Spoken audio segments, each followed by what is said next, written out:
वक्रतुंड महाकाय सूर्यकोटि समप्रभा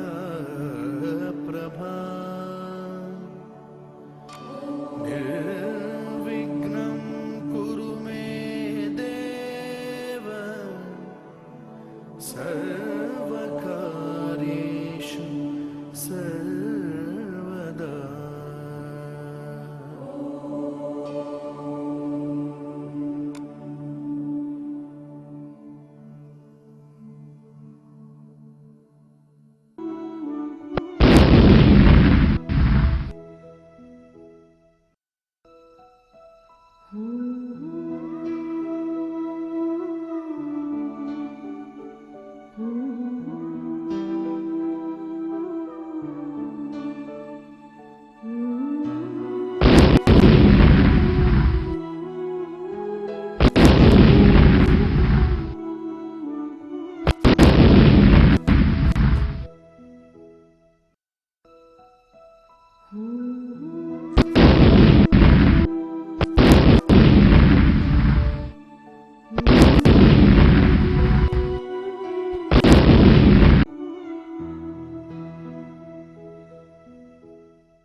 अब हम बात करेंगे आँखों के प्रमुख दोषों और उनके निराकरण पर। आँखों के प्रमुख दोष कौन कौन से हैं और उन दोषों का हम निराकरण किस प्रकार से कर सकते हैं, इस पर हम चर्चा कर रहे हैं। जहाँ तक आँखों के प्रमुख दोषों की बात है और उनके निराकरण की बात है, इस चर्चा में हम 4 प्रकार के आँखों के दोषों पर चर्चा करेंगे। पहला है निकट दृष्टि दोष। निकट दृष्टि दोष, इसको बोलते हैं नियर साइटेडनेस या मायोपिया। दूसरा है हमारा दूर दृष्टि दोष। दूर दृष्टि दोष, दृष्टि दोष, जिसको हम कहते हैं फार साइटेडनेस। क्या कहते हैं? फार साइटेडनेस, या उसको हम कह सकते हैं हाइपर मेट्रोपिया। ठीक है। तीसरा क्या है? तीसरे को हम बोलते हैं जरा दृष्टि दोष। जरा दृष्टि दोष। जरा दृष्टि दोष को हम अंग्रेजी में कहते हैं प्रेस बायोपिया। क्या बोलते हैं? प्रेस बायोपिया या जरा दृष्टि दोष। और चौथा जो आंखों की बीमारी है उसको हम सामान्यतः जानते हैं मोतियाबिंद के नाम से। मोतियाबिंद, मोतियाबिंद।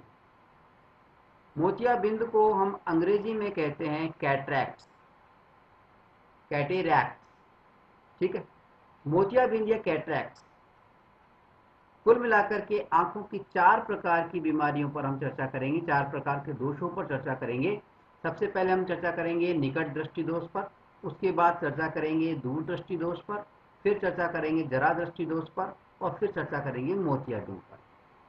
तो आइए शुरू करते हैं, चर्चा की शुरुआत करते हैं। सबसे पहले निकट दृष्टि दोष या नियर साइटेडनेस या मायोपिया। निकट दृष्टि दोष या नियर साइटेडनेस या मायोपिया, ये जो है, ये बीमारी आखिर होती क्या है? देखिए, इस बीमारी में होता ये है कि हमें पास की वस्तुएं, कैसी, पास की वस्तुएं, जो भी वस्तु हमारे पास रखी है वो पास की वस्तु तो कैसी नजर आती है, स्पष्ट, साफ। पास की वस्तु तो कैसी नजर आती है, स्पष्ट। लेकिन दूर की वस्तु जो होती हैं वो हमें धुंधली नजर आती हैं, अस्पष्ट नजर आती हैं। आए बात समझ? निकट दृष्टि दोष में, नियर साइटेडनेस में क्या होता है, पास की वस्तुएं तो स्पष्ट नजर आती हैं लेकिन दूर की वस्तुएं धुंधली या अस्पष्ट नजर आती हैं। यानी इस दोष के अंदर क्या होता है, जो एक सामान्य आंख के अंदर दूर बिंदु होता है, सामान्य आंख का दूर बिंदु, हमने अभी पढ़ा था कि सामान्य आंख का, कोई भी सामान्य व्यक्ति का दूर बिंदु जो होता है वो अनंत पर होता है, इनफाइनाइट पर होता है। लेकिन जो निकट दृष्टि दोष से ग्रसित आंख होती है उसका दूर बिंदु अनंत पर नहीं होकर के पास में आ जाता है, अनंत पे नहीं होता बल्कि पास में आ जाता है। और इस वजह से क्या होता है, उसे पास की वस्तुएं तो स्पष्ट दिखाई देती हैं लेकिन दूर की वस्तुएं स्पष्ट दिखाई नहीं देती। देखिए, यहाँ पे इसके नाम से थोड़ा सा कंफ्यूजन होता है। इसका नाम लिखा हुआ है निकट दृष्टि दोष, और देखने में, पढ़ने में ऐसा लगता है कि इसमें जरूर निकट की जो दृष्टि है वो गड़बड़ होती होगी, जबकि वास्तव में क्या है, निकट की वस्तुएं साफ दिखाई देती हैं और दूर की वस्तुओं में देखने में प्रॉब्लम आती है, गड़बड़ी होती है।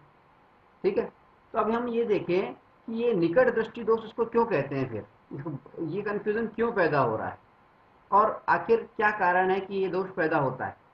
ठीक, देखिए, जब भी हम सामान्य आंख की कार्यप्रणाली की बात करें तो हम सामान्य आंख की कार्यप्रणाली देखें तो अगर कोई वस्तु रखी हुई है सामान्य आंख के सामने, तो सामान्य आंख के सामने जो वस्तु रखी है उससे जो प्रकाश की किरणें आती हैं वो हमारी आंखों के लेंस से टकराती हैं और लेंस से टकराने के बाद में ये प्रकाश की किरणें रेटिना के ऊपर केंद्रित होती हैं। रेटिना पर जहां पर भी ये प्रकाश की किरणें आपस में मिलती हैं, केंद्रित होती हैं, वहां पर प्रतिबिंब बनता है।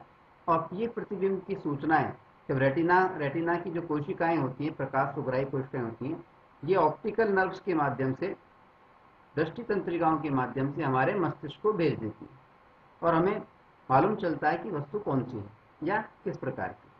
ठीक है, ये तो है सामान्य दृष्टि, हमारी आंख की कार्यप्रणाली।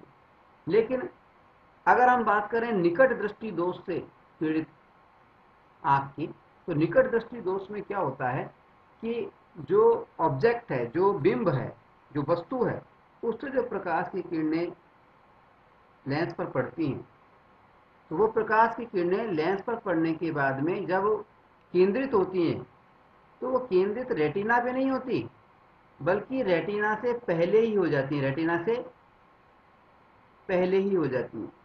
कहाँ हो जाते हैं, होनी तो चाहिए रेटिना पर। जब रेटिना पर केंद्रित होंगी तभी हमें साफ चित्र नजर आएगा, लेकिन क्योंकि ये रेटिना से पहले ही, रेटिना के पहले निकट में ही ये केंद्रित हो जाती हैं, इसलिए क्या होता है, हमें जो चित्र है वो स्पष्ट नजर नहीं आता, धुंधला नजर आता। ठीक, यानी मायोपिया में या निकट दृष्टि दोष में क्या हुआ कि जब भी कोई वस्तु दूर रखी हुई है, कोई दूर की वस्तु रखी हुई है, पास की वस्तु तो साफ नजर आ जाएगी, उसका चित्र तो रेटिना पे ही बनेगा, लेकिन अगर दूर की वस्तु कोई रखी हुई है तो वो जब प्रकाश किरणें, उससे निकली हुई प्रकाश किरणें जाती हैं तो वो चित्र कहाँ बनाती हैं, रेटिना से पहले ही बना देती हैं। ठीक है, इससे क्या होता है, हमें चित्र जो रेटिना पे बनना चाहिए था उससे पहले ही प्राप्त हो जाता है प्रतिबिंब, जिससे कि हमें वो स्पष्ट नजर नहीं आता। ये तो है मायोपिया बीमारी क्यों होती है। चित्र पहले बन गया, निकट बन गया, इसीलिए इसको निकट दृष्टि भी कह देते हैं। यहाँ पे समझ में आएगा चित्र के अंदर लेंस लेंस के पहले बन गया, रेटिना से पहले बन गया।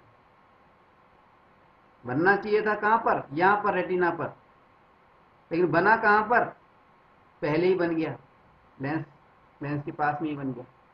इससे क्या हुआ, चित्र स्पष्ट नहीं बन पाया, हमें नजर नहीं आ पा रहा।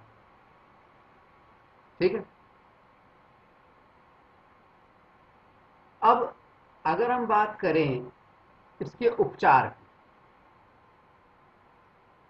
की, उपचार से पहले हम विचार करें कि ऐसा आखिर होता क्यों है, ये पहले ही क्यों बन जाता है, चित्र पहले क्यों बना, आखिर बनता है वो तो ठीक है, लेकिन आखिर चित्र पहले बना क्यों। उसके दो कारण हो सकते हैं।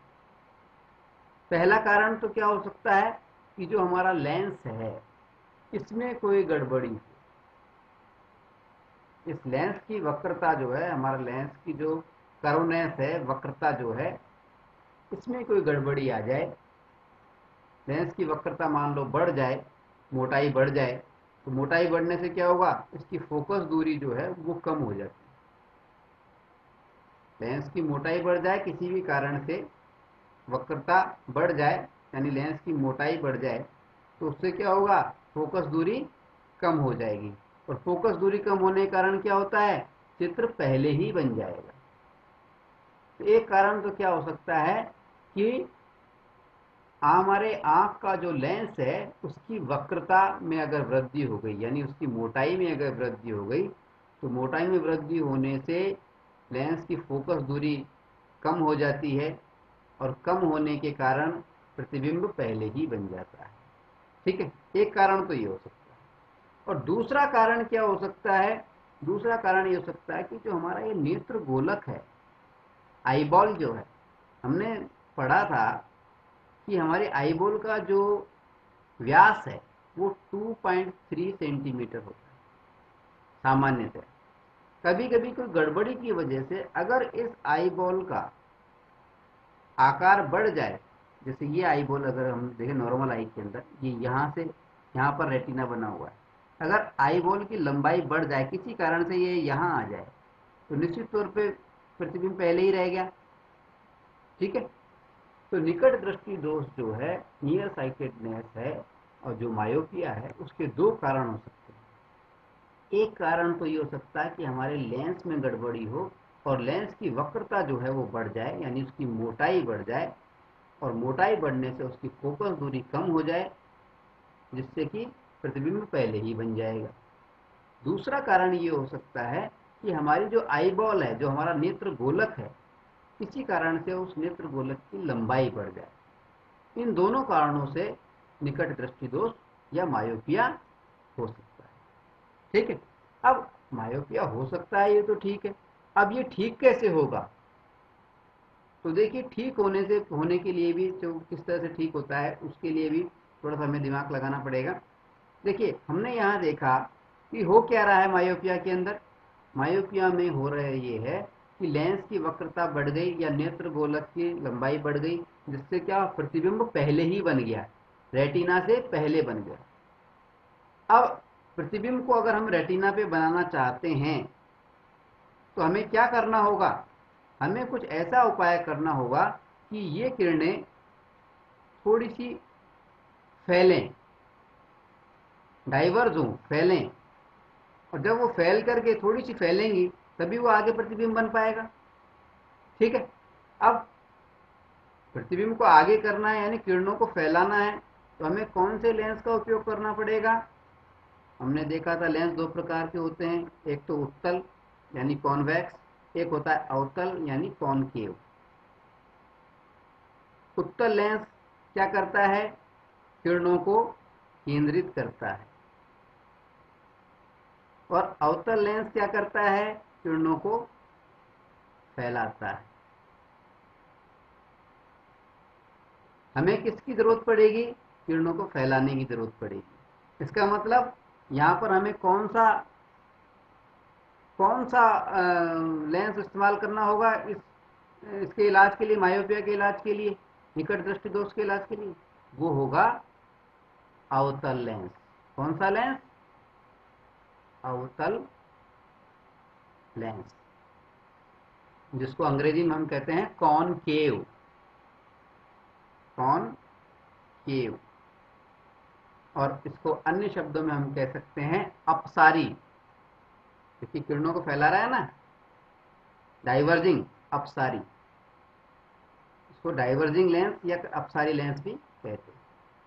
तो अगर निकट दृष्टि दोष है तो हमें कौन से लेंस की आवश्यकता पड़ेगी? अपसारी लेंस। यानी अगर हम ऐसे नेत्र के सामने जो कि निकट दृष्टि दोष से पीड़ित है, उसके सामने अवतल लेंस का, कॉनकेव लेंस का, अपसारी लेंस का यानी डाइवर्जिंग लेंस का चश्मा लगा दें, तो वो क्या करेगा? किरणों को थोड़ा सा फैला देगा, और फैलाने के कारण क्या होगा?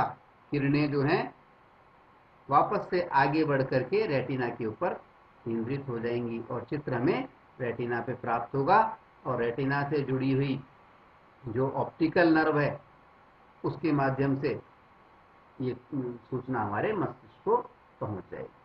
ठीक है, तो बात समझ में आ गई कि निकट दृष्टि दोष में क्या होता है।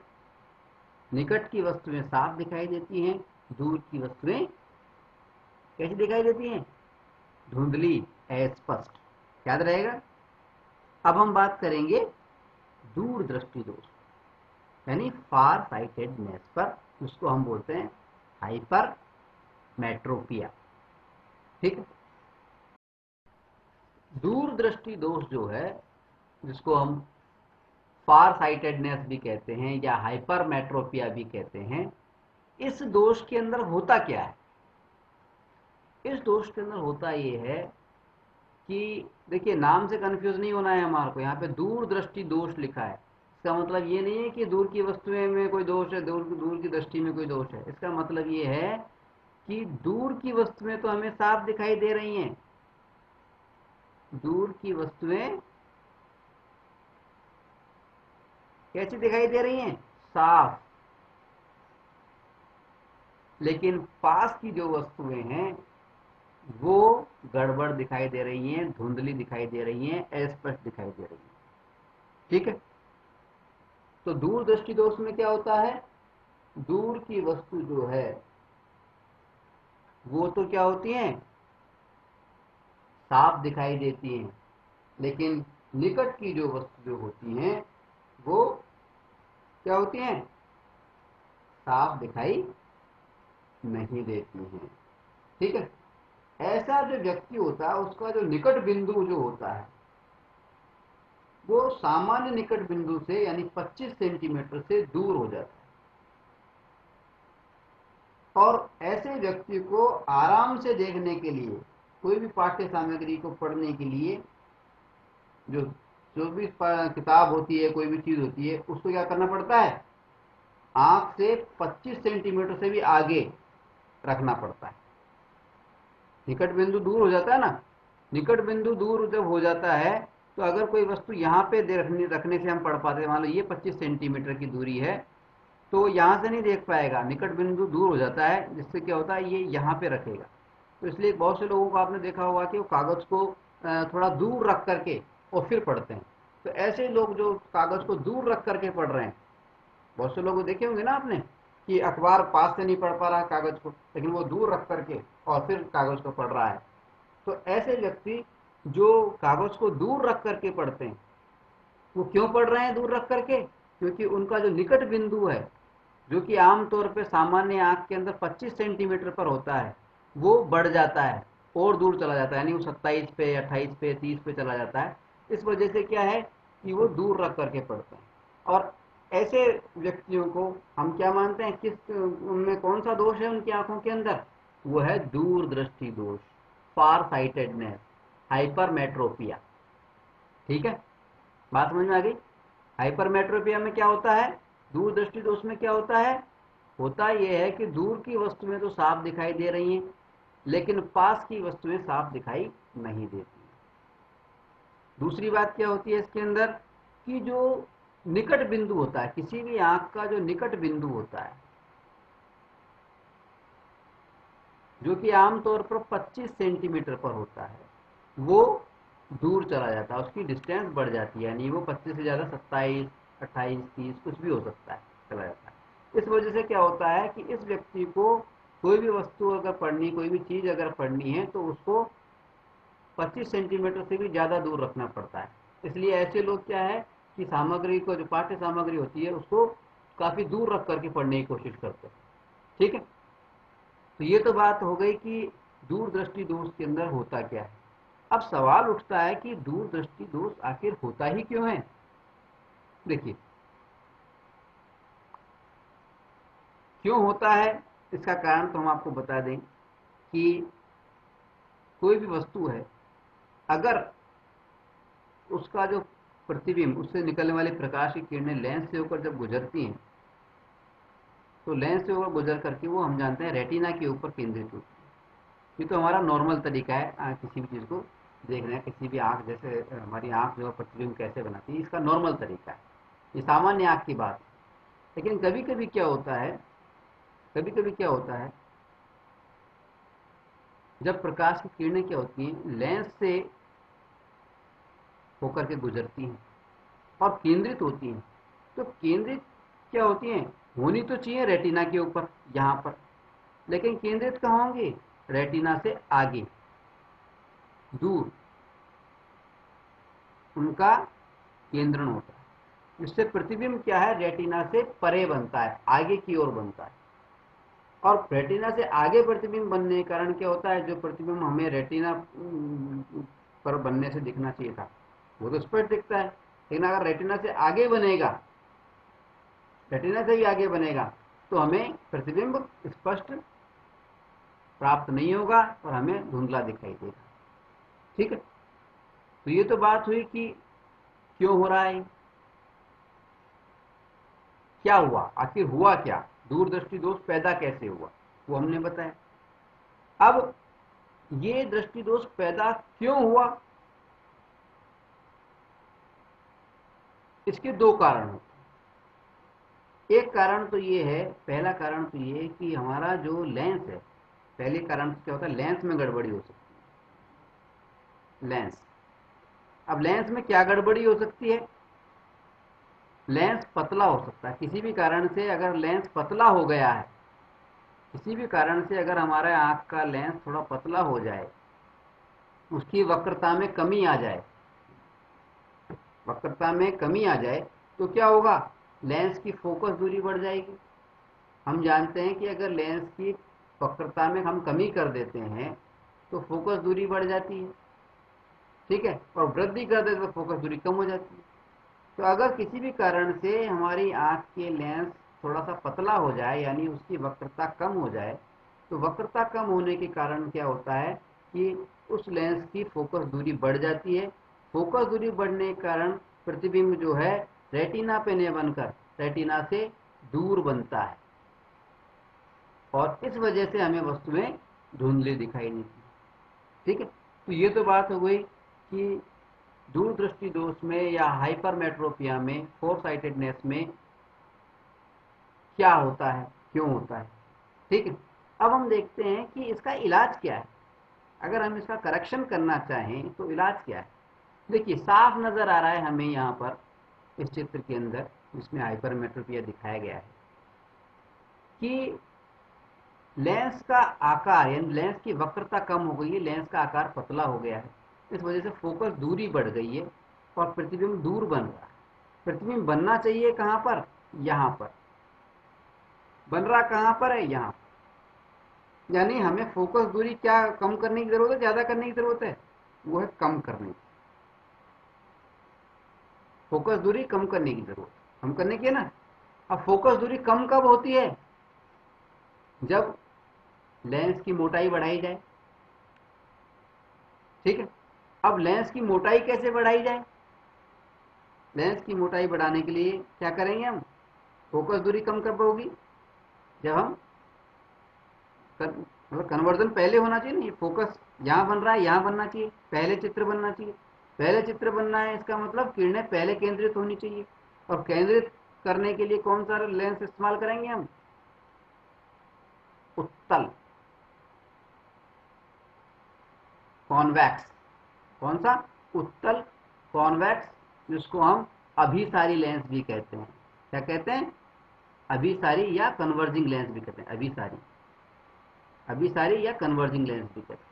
कन्वर्जिंग लेंस क्यों कहते हैं, क्योंकि ये प्रकाश की किरणों को कन्वर्ट करता है, जल्दी केंद्रित करता है। ठीक है, तो इसलिए इसके इलाज के लिए हम क्या करते हैं, जो दूरदृष्टि दोष से पीड़ित व्यक्ति है उसको हम कैसा चश्मा देते हैं, उत्तल लेंस पर, ऐसा चश्मा जिसमें उत्तल लेंस लगा हुआ, अभिसारी लेंस लगा हुआ, कॉन्वेक्स लेंस लगा। ठीक है, तो ये तो हमारी बात हो गई कि दूरदृष्टि दोष क्यों होता है, कैसे होता है, क्या होता है, उसके कारण क्या हैं और उसके दोष का निवारण क्या है। अब हम बात करेंगे जरा दृष्टि दोष पर, यानी प्रेस बायोपिया पर। अगर हम बात करें जरा दृष्टि दोष की, यानी प्रेस बायोपिया की, तो हम आपको बता दें कि जरा दृष्टि दोष बुढ़ापे में होने वाली एक बीमारी है। प्रेस बायोपिया बुढ़ापे में, जरा यानी जर अवस्था में, यानी वृद्धावस्था में होने वाली एक बीमारी है। और ये जो बीमारी है ये आंख की समंजन क्षमता से जुड़ी हुई है। किससे जुड़ी हुई है, आंख की समंजन क्षमता, अकोमोडेशन पावर ऑफ आई, समंजन क्षमता, आंख की समंजन क्षमता से जुड़ी हुई है। आंख की समंजन क्षमता में हमने देखा था कि हमारी आंख जो है दूर और पास दोनों की वस्तुएं देख पाती है। इसके बावजूद दूर और पास दोनों की वस्तुएं देख पाती है, जबकि हमारी आंख के लेंस और प्रतिबिंब रेटिना, इसके बीच की दूरी, जिसको कि हम लेंस फार्मूले में वी कहते हैं, प्रतिबिंब की दूरी कहते हैं, वो फिक्स होती है और लेंस भी उसी स्थान पर होता है। इसके बावजूद आंख की समंजन क्षमता का मतलब हमने बताया था कि आंख के लेंस की फोकस दूरी, फोकल लेंथ का बदल जाना, किस हिसाब से, वस्तु के दूर या पास आने के हिसाब से। ठीक है, बदलती कैसे थी आंख की समंजन क्षमता या फोकल लेंथ, कैसे बदलती थी लेंस की, कि हमारी आंख के ऊपर जो, आंख में जो लेंस है इसके ऊपर जो है ये सिलेरी मसल्स होती हैं, पक्षमाभी पेशियां, पक्षमाभी पेशियां, सिलेरी मसल्स। ये सिलेरी मसल्स क्या करती हैं, जब वस्तु दूर होती है तब तो नॉर्मल कंडीशन में होती है, और जब वस्तु को हम पास लाते हैं धीरे धीरे नॉर्मल कंडीशन में होती है। इसका मतलब लेंस का आकार जो होता है पतला होता है, यानी उसकी फोकस दूरी जो होती है वो ज़्यादा होती है। ठीक है, अगर कोई वस्तु पास में आती है दूर से, तो ये सिलेरी मसल्स जो होती हैं, ये जो पक्षमाभी पेशियां होती हैं, ये लेंस जो कि जेलीनुमा पदार्थ से बना हुआ होता है, लचीला होता है, इसके ऊपर दबाव बनाती हैं और दबाव बनाने के कारण लेंस का आकार बदलता है, यानी लेंस की वक्रता में बढ़ोतरी होती है, यानी उसकी मोटाई में बढ़ोतरी होती है। मोटाई में बढ़ोतरी होने से क्या होती है, लेंस की फोकस दूरी वो कम हो जाती है। फोकस दूरी कम होने से क्या होता है, जो चित्र आगे बनता वो सही जगह पे यानी रेटिना पर ही बनने लग जाता है। ठीक है, इसी तरह से अगर वस्तु पास से दूर चले जाती है तो लेंस की जो वक्रता है वो थोड़ी कम हो जाती है, लेंस पतला हो जाता है। पतला होने से क्या होता है, पतला होने से फोकस दूरी बढ़ती है, तो जो प्रतिबिंब पहले बनता वो रेटिना पे वापस से दूर बन जाता है।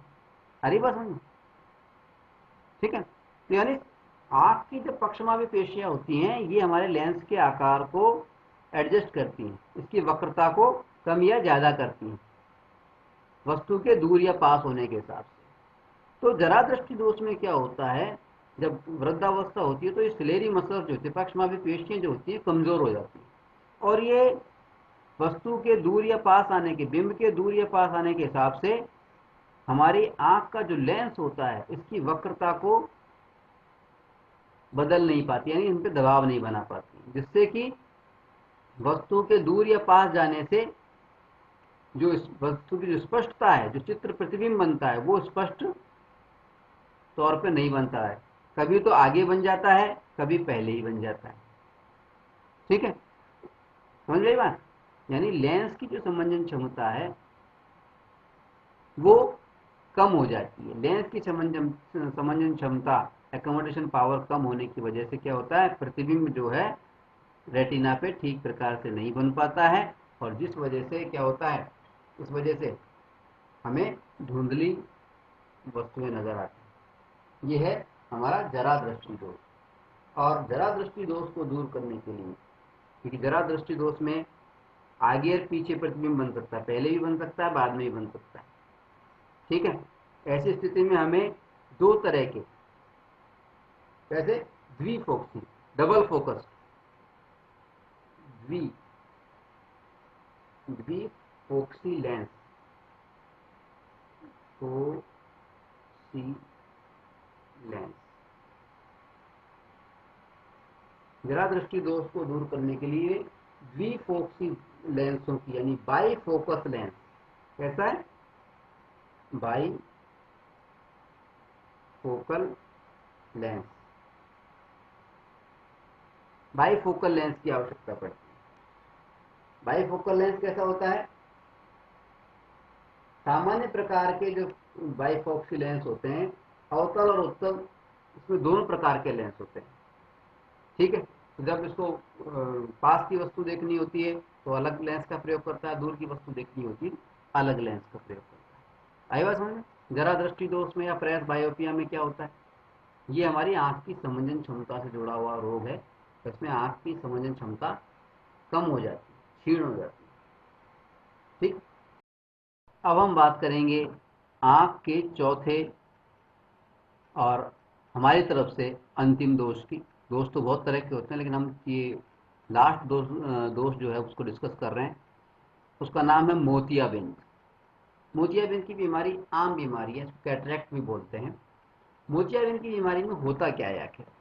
देखिए, नॉर्मल आई में क्या होता है, सामान्य आंख के अंदर क्या होता है, एक लेंस होता है, और लेंस का काम क्या होता है, प्रकाश की किरणों को कन्वर्ट करना, केंद्रित करना। ठीक है, अब लेंस होता क्या है, लेंस एक जेली नुमा पदार्थ से बना हुआ होता है और पूरी तरह से पारदर्शी होता है, यानी इसमें से प्रकाश आर पार आ सकता है। ठीक है, कभी कभी क्या होता है, खास तौर पे वृद्धावस्था में, ये जो लेंस होता है, लेंस की जो पारदर्शिता होती है, ट्रांसपेरेंसी जो होती है, पारदर्शिता जो होती है, वो कम हो जाती है। क्यों कम हो जाती है, ये कुछ दूधिया टाइप हो जाता है, पारदर्शिता में कमी आ जाती है, और लेंस क्या होता है, दूधिया मिल्की हो जाता है बुढ़ापे के अंदर। तो ऐसी अवस्था में, आमतौर पर ऐसी अवस्था में क्या होगा, अगर लेंस ही दूधिया हो गया, ट्रांसपेरेंट नहीं रहा, तो कम प्रकाश अंदर आ पाएगा हमारे यहाँ पे।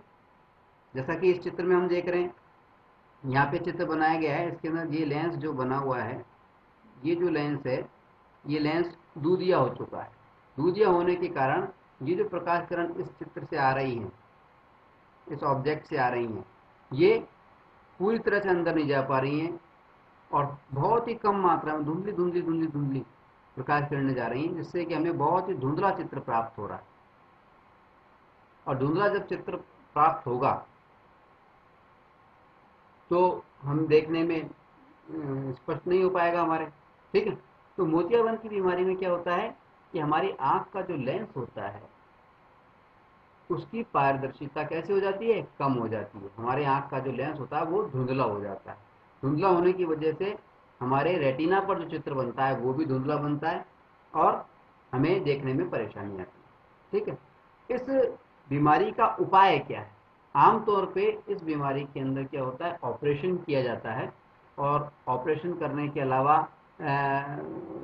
कृत्रिम लेंस भी लगाए जाते हैं, जिसकी वजह से वापस से लेंस ट्रांसप्लांट बन जाए। तो लेंस का प्रत्यारोपण करना ऑपरेशन के माध्यम से, ये इस बीमारी का इलाज। आंख के विभिन्न दोषों पर चर्चा के बाद में अब हम एक विशेष बिंदु पर चर्चा करेंगे। चर्चा का हमारा विषय है कि हमारे दो आंखें क्यों होती हैं। एक भी तो आंख हो सकती थी, और एक आंख के क्या फायदे हैं और दो आंख के क्या फायदे हैं। सवाल उठता है कि हमारे दो आंखें क्यों होती हैं। देखिए, हमारे दो आंखें होने का दो हमें कारण है, दो फायदे भी हैं, दो कारण भी हैं। पहला कारण तो क्या है कि एक आंख हमारी जो होती है उसका अगर हम दृष्टि क्षेत्र की बात करें, एक आंख का दृष्टि क्षेत्र जो होता है, यानी जिसमें जो जो चीजें हमें नजर आती हैं, दृष्टि क्षेत्र जो होता है वो 150 डिग्री होता है, 150 डिग्री होता है, ठीक है। लेकिन अगर दो आंखें हों हमारी, दोनों आंखों से अगर हम विजन को देखें तो हमें 180 डिग्री हमारा दृष्टि क्षेत्र हो जाता है, जैसा कि इस चित्र में दिखाया गया है। देखिए, ये हमारी पहली आंख है, ये हमारी दूसरी आंख, ये हमारी नाक बनी हुई है, ठीक है। अब इस आंख से जब हम इस पेड़ को या इस व्यक्ति को देख रहे हैं तो देखिए यहाँ पे प्रकाश किरणें जा रही हैं, तो देखिए हमें इतना हिस्सा नजर आएगा, पहली आंख से हमें इतना हिस्सा नजर आएगा इस व्यक्ति का, और दूसरी यानी 150 डिग्री तक का जो भी इलाका है उसमें जो भी चीजें हैं वो हमें नजर आएंगी, और दूसरी आंख से हमें इधर वाला हिस्सा नजर आएगा, ठीक है। लेकिन अगर हम दोनों आंखों से देखें, अगर हम दोनों आंखों से देखें तो हमें 180 डिग्री का विजन नजर आएगा, 180 डिग्री तक की चीजें हमें नजर आएंगी। यानी दो आंखें होने का पहला फायदा तो ये है कि हमारा दृष्टि क्षेत्र बढ़ जाता है। क्या हो जाता है? दृष्टि क्षेत्र बढ़ जाता है। वैसे 150 होता है और ये बढ़ करके 180 हो जाता है। दूसरा, दो आंख होने का, और केवल दो आंख होने का ही नहीं बल्कि सिर के सामने दो आंख होने का। कुछ जो शिकार करने वाले जो पक्षी होते हैं उनमें आंखें तो दो ही होती हैं, लेकिन वो सिर के आगे पीछे लगी होती हैं। उस वजह से क्या होता है, उनको इधर की वस्तु में भी नजर आती है, पीछे की वस्तु में भी नजर आती है। उनका दृष्टि क्षेत्र हमारे से भी बहुत ज्यादा होता है। हमारी जो आंखें होती हैं, इंसानों में जो आंखें होती हैं आमतौर पे वो सामने सिर के ऊपर होती है, सामने सामने की ओर होती है। इसका भी हमारे दो फायदे हैं। हालांकि हमारा दृष्टि क्षेत्र शिकारी पक्षियों से कम हो जाता है, 180 डिग्री तक ही रह जाता है, लेकिन इससे हमें फायदा क्या होता है, दोनों आंखें होने से, और वो दोनों आंखें भी हमारे सामने होने से हमें 3D इमेज देखने में आता है। मतलब हमारा दृष्टि क्षेत्र जो है 3D वस्तुओं का 3D दृष्टि हमें प्राप्त होती है, 3 डायमेंशनल दृष्टि। यानी हम किसी वस्तु की गहराई का अनुमान लगा सकते हैं, मोटाई का अनुमान लगा सकते हैं। अगर हम एक ही हमारे आंख होती और वो भी सामने ही होती या कहीं भी होती तो हमें 2 डायमेंशन चित्र नजर आते, चपटे चित्र नजर आते, 3D चित्र नजर नहीं आते, हमें गहराई का अंदाजा नहीं हो पाता किसी भी चीज का। अभी हम देखते हैं तो हमें पास और दूर का और गहराई का और उभार का इसका अनुमान लगता है। ये क्यों लगता है? क्योंकि हमारे दो आंखें हैं और दोनों आंखें सामने की ओर लगी हुई, ठीक है। तो हमारे दो आंखें क्यों होती हैं? उसके फायदे क्या हैं? एक तो दृष्टि क्षेत्र हमारा बड़ा हो जाता है, और दो आंखें सामने की ओर होने से क्या होता है, हमें 3D जो साइट होती है, जो इसको हम हिंदी में बोलें तो उसको हम कहेंगे त्रिविम चाक्षुषी। क्या कहेंगे? त्रिविम चाक्षुषी, चाक्षुषी अंग्रेजी में बोलेंगे 3D साइटनेस, 3D साइट, त्रिविम चाक्षुषी का हमें लाभ मिलता है, और हमें गहराई, मोटाई, उभार, पास और दूर इसका अंतर पता चलता है, ठीक। अब हम थोड़ी सी चर्चा करेंगे नेत्रदान की। नेत्र का पाठ है हमारा, अध्याय है, तो थोड़ी चर्चा नेत्रदान की होना जरूरी है। अब नेत्रदान का मतलब होता है आंखों का दान करना। अब आंखों के दान में किस चीज का दान होता है? देखिए, नेत्रदान में नेत्र में हमने बताया था, नेत्र का चित्र देखा था, तो ये गोलक, नेत्र गोलक होता है, और यहाँ पर हमारा कॉर्निया होता है और अंदर लेंस होता है, यहाँ द्रव भरा रहता है, ये हमारा रेटिना होता है। इस तरह से होती है नेत्र की संरचना हमारी। तो नेत्रदान का मतलब ये पूरे के पूरे नेत्र गोलक का दान नहीं है, पहली चीज तो इसको समझें। नेत्रदान के अंदर, नेत्र के अंदर बहुत सारे डिफेक्ट हो सकते हैं, लेकिन यहाँ नेत्रदान की हम बात कर रहे हैं किस संदर्भ में, जहाँ पे कॉर्निया से जुड़ी हुई परेशानी होती है, कॉर्निया से जुड़ी, कॉर्निया अंधता, कॉर्निया अंधता से पीड़ित जो लोग होते हैं उनके लिए नेत्रदान की जो हम बात कर रहे हैं, इसके अंदर क्या होता है, सिर्फ कॉर्निया का दान करना पड़ता है। इसका, कॉर्निया का, कॉर्निया क्या है, हमारी आंख के सबसे ऊपरी परत जो है, जो कांच की तरह होती है, एक पतली झिल्ली होती है, अपनी एक पतली झिल्ली होती है ट्रांसपेरेंट आर पार, और उस झिल्ली का काम क्या होता है, हमारे आंख के अंदर किसी गलत प्रकार की चीजें नहीं चले जाएं, धूल मिट्टी ना जाए, और प्रकाश की किरण छन करके चला जाए। ठीक है, ये हमारी कॉर्निया काम होती है। और पूरे विश्व में करीबन 45 लाख लोग ऐसे हैं जो कॉर्निया अंधता की वजह से परेशान हैं। अगर आंख का कॉर्निया ही खराब हो जाए किसी वजह से, या चोट लग जाए इस कॉर्निया के अंदर किसी वजह से, और कॉर्निया खराब हो जाए, तो होगा क्या, प्रकाश की किरण अंदर जा ही नहीं पाएगी, अंदर जाएगी नहीं तो हमें दिखेगा कैसे। ठीक है, तो विश्व में करीब 45 लाख लोग ऐसे हैं जिनकी आंख के कॉर्निया खराब है, और ऐसे लोगों को हम अपना कॉर्निया दान दे सकते हैं। मृत्यु के पश्चात भी ये दान संभव है। मृत्यु के 4 से 6 घंटे के भीतर अगर हमारी आंख का ये कॉर्निया कोई निकाल ले, डॉक्टर्स निकाल लें, तो इस कॉर्निया का प्रत्यारोपण 2 लोगों में किया जाता है। आंखें 2 होती हैं तो दोनों आंखों में कॉर्निया होगा, तो दोनों आंखों के कॉर्निया 2 अलग अलग लोगों को दिए जा सकते हैं, जिससे कि वो दृष्टि प्राप्त कर सकते हैं। यहाँ हम आपको बता दें कि नेत्रदान जो है वो किसी भी आयु का या किसी भी जेंडर का, यानी लिंग का, यानी स्त्री या पुरुष, कोई भी नेत्रदान कर सकता है। यहाँ तक कि चश्मा पहनने वाले जो लोग हैं, या फिर जिन्होंने मोतियाबिंद का ऑपरेशन कराया है, वो लोग भी नेत्रदान कर सकते हैं। और नेत्रदान करने में, यानी डॉक्टर्स के द्वारा जो ये कॉर्निया लिया जाता है, नेत्रदान में पूरी नेत्र नहीं, पूरी आंख नहीं ली जाती है, नेत्रदान में सिर्फ ये कॉर्निया, हल्की सी जो ट्रांसपेरेंट हमारी झिल्ली होती है आंख के ऊपर, इस झिल्ली को लिया जाता है। ठीक है, और इस काम के अंदर डॉक्टर्स को मुश्किल से 10 से 15 मिनट लगते हैं,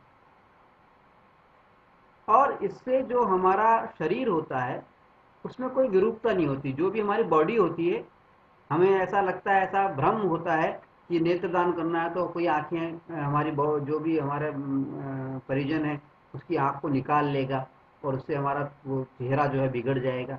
ऐसा नहीं होता है, सिर्फ पतली सी झिल्ली ली जाती है, और 10-15 मिनट का बमुश्किल इसमें समय लगता है। और कोई भी व्यक्ति, स्त्री हो चाहे पुरुष हो, चाहे वो मोतियाबिंद का उसने ऑपरेशन करा रखा हो, चाहे उसने चश्मा लगा रखा हो, वो नेत्रदान कर सकता है। और मृत्यु से 4 से 6 घंटे के भीतर, लेकिन खास बात क्या है, 4 से 6 घंटे के भीतर भीतर ये कॉर्निया जो है लेना अनिवार्य होता है, इसके बाद में ये किसी काम का नहीं रहता। हाँ, यहाँ पर एक बात जरूर हमें ध्यान रखनी है कि जो लोग किसी भी संक्रामक बीमारी से ग्रसित हैं, संक्रामक बीमारी, अगर कोई संक्रामक बीमारी से ग्रसित नहीं है और छोटी मोटी डायबिटीज से या इससे ग्रसित हैं, तो वो तो नेत्रदान कर सकते हैं। लेकिन अगर कोई संक्रामक बीमारी से ग्रसित हैं, जैसे एड्स से, या हेपेटाइटिस बी से, या हेपेटाइटिस सी से, या जिसको टेटनस हो गया हो, ठीक है, या जिसको हैजा हो गया हो, या किसी को मस्तिष्क का शोध हो, या किसी को मैनिजाइटिस हो, जिसके अंदर ये क्या बोलते हैं तो मिर्गी का जिसको दौरा आता हो, वो लोग जरूर अंदर नेत्रदान नहीं कर सकते। ठीक है, और एक व्यक्ति नेत्रदान करके 2 लोगों को दृष्टि प्रदान कर सकता है। ठीक, तो नेत्रदान के संबंध में हमने जो जानकारी दी है, इसको आप समझे भी, लोगों को समझाएं भी, ताकि हमारे देश में जो लोग कॉर्निया की अंधता से पीड़ित हैं, उन लोगों को नेत्रदान के संबंध में सही जानकारी प्राप्त हो। उनकी जो कई तरह के भ्रांतियाँ हैं वो भ्रांतियाँ दूर हों और ज़्यादा से ज़्यादा नेत्रदान हो, ज़्यादा से ज़्यादा लोगों को हमारे इस प्रयास से दृष्टि प्राप्त हो सके।